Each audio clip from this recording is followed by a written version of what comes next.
Je lis du livre d'Exode, chapitre 3, les versets 3 à 5, ce qui suit. Moïse dit, je veux me détourner pour voir quelle est cette grande vision et pourquoi le buisson ne se consume point.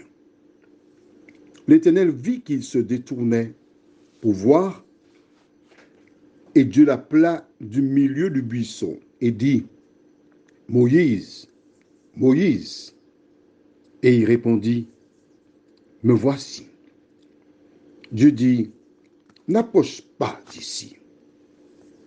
Ôte tes souliers de tes pieds, car le lieu sur lequel tu te tiens est une terre sainte.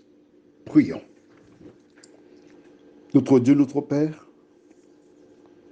nous revenons vers toi en ce matin afin d'obtenir les réponses à nos questions.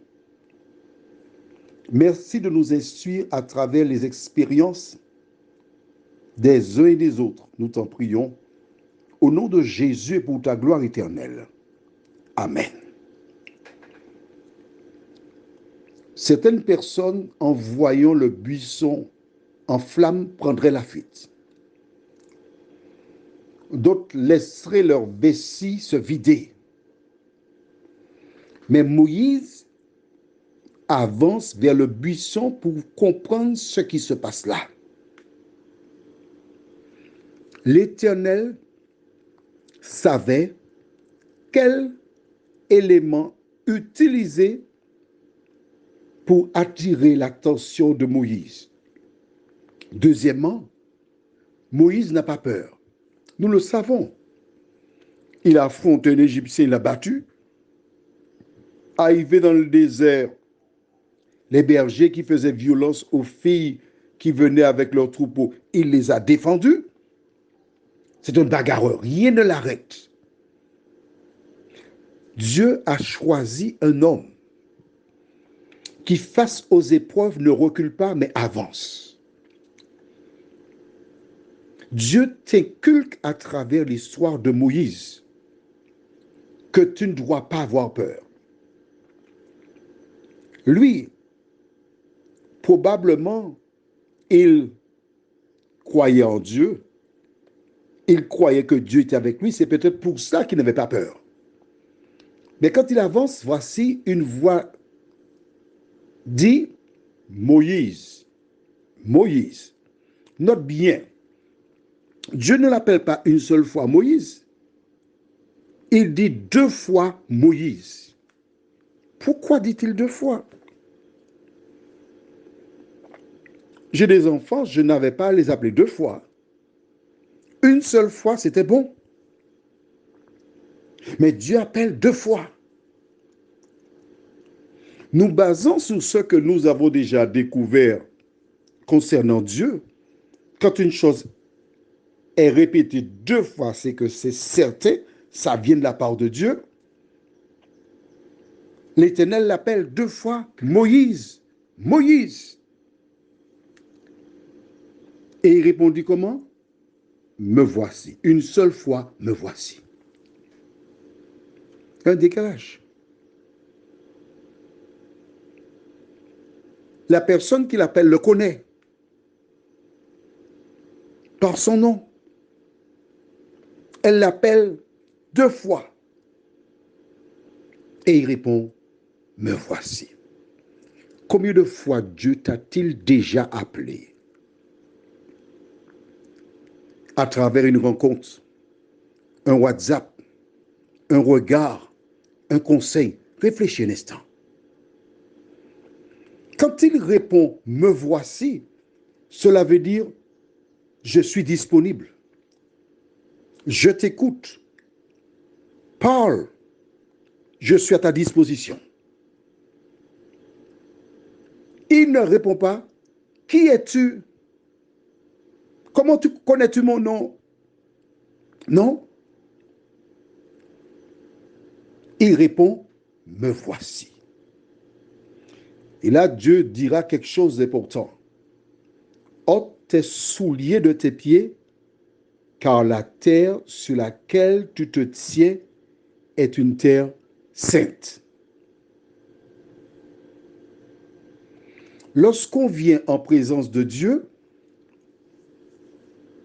on doit enlever ses chaussures. Pourquoi? Parce que les chaussures sont souillées, dira-t-on.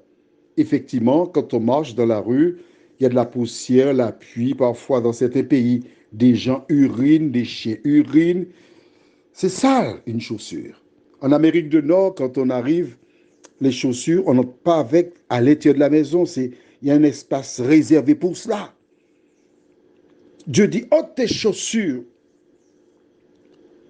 Mais je vois à travers cet ordre les chaussures que tu traînes pour aller par-ci, par-là, pour pécher. Tu ne peux pas te présenter avec ces chaussures en ma présence. Par le passé, je me posais la question, mais pourquoi les Arabes enlèvent-ils leurs chaussures quand ils vont à la mosquée? Lorsque j'ai pris le temps pour étudier ce verset, j'ai compris pourquoi ils le font. Ils ont gardé cette déclaration. Quand on vient en présence de Dieu, on doit enlever ses chaussures. Parce que la terre sur laquelle tu te trouves est une terre sainte.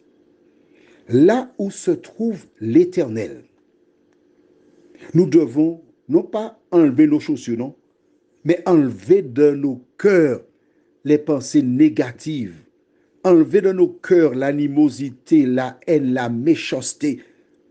On doit se dépouiller de tout ce qui n'est pas de l'Éternel. Alors toi qui écoutes le WhatsApp là, est-ce que tu es en paix avec tout le monde? Est-ce que tu es au clair avec toi-même? Comment est ta vie? La Bible déclare, si quelqu'un prononce le nom du Seigneur, qu'il s'éloigne de l'iniquité. Prions. Seigneur, tandis que Moïse se trouvait à l'écart, tu voulais lui parler. Tu l'as appelé à 2 reprises. Il n'a pas hésité, il a répondu, sans même savoir qui était là. Mais probablement sachant que cette personne connaissait son nom et la manifestation, très certainement, il savait que c'était toi qui étais là, Seigneur. Tu nous invites à travers l'échange que tu as eu avec lui, à nous rappeler que lorsque nous venons à sa présence, nous devons enlever tout ce qui n'est pas de toi, tout ce qui est souillé. Parce que la terre sur laquelle tu te trouves est une terre sainte. Ce verset est la preuve que contrairement à ce que déclarent certains, l'Éternel, en posant son pied sur le sol, la terre est devenue sainte. Seigneur, merci encore pour ta parole, nous t'en prions. Au nom de Jésus et pour ta gloire éternelle. Amen. Je te souhaite une bonne journée sous le regard de Dieu.